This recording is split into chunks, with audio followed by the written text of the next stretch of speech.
జనరల్గా త్రివిధ దళాలకి అధిపతిగా రాష్ట్రపతి ఉంటారు కాబట్టి సహజంగా ఈస్టర్న్ నేవల్ కమాండ్ ప్రోగ్రామ్స్ ఎక్కువగా వచ్చేది మన దగ్గర. రాష్ట్రపతి దేనికి వస్తుంటారు? నేవల్ సంబంధించినటువంటి యాక్టివిటీస్లో మేజర్గా మనకి పార్టిసిపేట్ చేస్తుంటారు. సో ఎవరు వచ్చినా దేనికి వినియోగించుకోవాలి? గవర్నర్ గారు వస్తారు, గవర్నర్ గారికి వినియోగించుకోమనండి. సో ఎవరు వచ్చినా అది ప్రభుత్వానికే కదా అని అంటున్నాను నేను.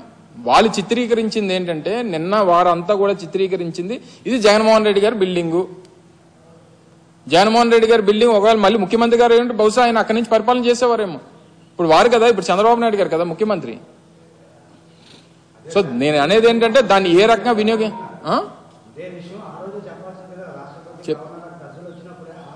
ఆ రోజు మా ప్రభుత్వ విధానం విశాఖపట్నం నుంచి పరిపాలన చేయాలనేటువంటిది మా ప్రభుత్వ విధానం. మొన్న ముఖ్యమంత్రిగా జగన్మోహన్ రెడ్డి గారు ఎన్నికై ఉంటే విశాఖపట్నం నుంచి ప్రమాణ స్వీకారం చేస్తామని చెప్పాం. సో మా పాలసీ మాకుంది, మా విధానం. సరే, ప్రజలు ఒక నిర్ణయం తీసుకున్నారు, తెలుగుదేశం పార్టీకి అధికారాన్ని ఇచ్చారు. ఇప్పుడు దాన్ని ఏ రకంగా వినియోగించుకోవాలనేటువంటి దాని మీద మా సలహా. ఇప్పుడు చంద్రబాబు నాయుడు గారు మా కోరిక అయితే విశాఖపట్నం నుంచే విశాఖపట్నాన్ని రాజధాని చేయాలని. కానీ వారి నిర్ణయం, వారి విధానం, వారికి అమరావతి. సో ఏదేమైనప్పటికీ వారి నిర్ణయంలో మార్పు ఉంది కాబట్టి, లేదా వారి విధానంలో వారికి వేరే విధానం ఉంది కాబట్టి, మార్పు అనే దానికన్నా వారికి ఒక విధానం వేరే ఉంది కాబట్టి, సో ఇప్పుడు దాన్ని మా తాలూకు సజెషన్ అది. దాన్ని ఏ రకంగా వినియోగించుకోవాలనేటువంటిది వారి ఇష్టం. ఒకవేళ మేమే అధికారంలోకి వచ్చింటే మా గతంలో మా అధికారులు చెప్పినట్టుగా, వారు సూచించినట్టుగా ముఖ్యమంత్రి గారు అక్కడి నుంచి పరిపాలన చేసేవారు. మా విధానం అది. సో ప్రజాస్వామ్యం, దీనికి ఒక నిర్ణయం వచ్చింది, ప్రజల నుంచి ఒక తీర్పు వచ్చింది, తీర్పు ప్రకారం వారు అధికారంలోకి వచ్చారు, వారి విధానాలు ఒకటి ఉన్నాయి, వారి విధానాల ప్రకారం చేస్తారు. మా తాలూకు సజెషన్ అది. దాన్ని ఏ రకంగా వినియోగించుకోవాలనుకున్నా అది ప్రభుత్వ ఇష్టం, మా ఇష్టం కాదనేటువంటిది ప్రజలకు తెలుసు.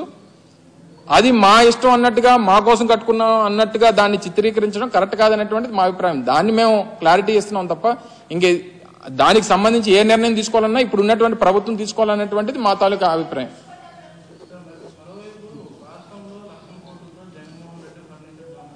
ఏడిది దొంగతనం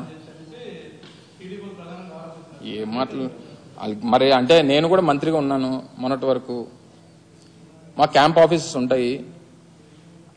క్యాంప్ ఆఫీసెస్లో ఫర్నిచరో లేకపోతే ఇంకోటో ప్రభుత్వానికి సంబంధించినటువంటివి మేము వాడుకున్నప్పుడు మాది టర్మ్ కంప్లీట్ అయిపోయిన తర్వాత మీరు ఏమేమి ఇచ్చారనేటువంటివి మళ్ళీ వాళ్ళకి అప్పచెప్పేటువంటి కార్యక్రమం చేస్తాం. ఇవి కాకుండా ఇంకేదైనా ఉంటే వాళ్ళని తెలియజెప్పమని చెప్తాం.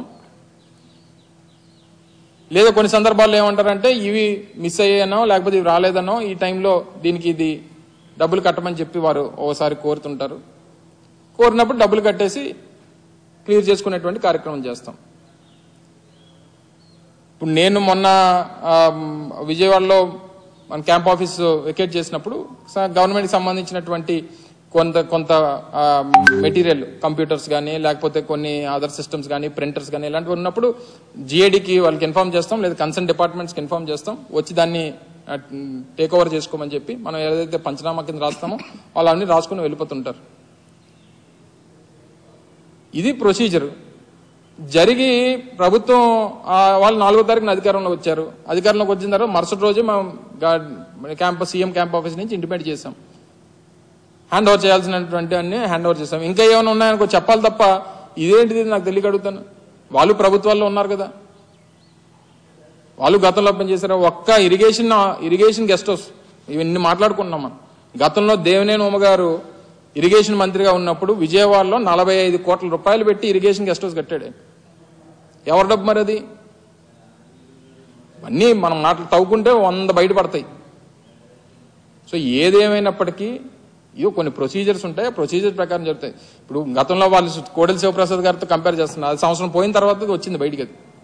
ఇది మేము అధికారం పోయి కేవలం 15 రోజులు అయింది. 15 రోజులు కూడా పూర్తి కావలేదు. ప్రొసీజర్ ప్రకారం అని జరుగుతుంటే వాళ్ళు కన్సర్న్ డిపార్ట్మెంట్కి ఏమైనా ఉంటే వాళ్ళు అయితే రేట్ కడుతుంటారు, లేకపోతే మనకు ఒకవేళ మెటీరియల్ ఉంటే వాళ్ళు తీసుకెళ్ళిపోతాం, మనం హ్యాండ్ ఓవర్ చేసేస్తుంటాం. ఇది ప్రొసీజర్ ప్రకారం జరిగేటువంటిది.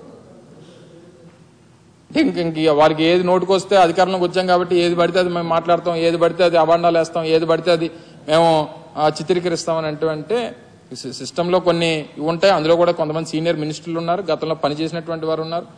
ఇవన్నీ కూడా కొంత ఫాలో అయ్యి ప్రోటోకాల్స్ ఫాలో అయ్యి మాట్లాడితే మంచిదనేటువంటిది మా అభిప్రాయం. Right, thank you.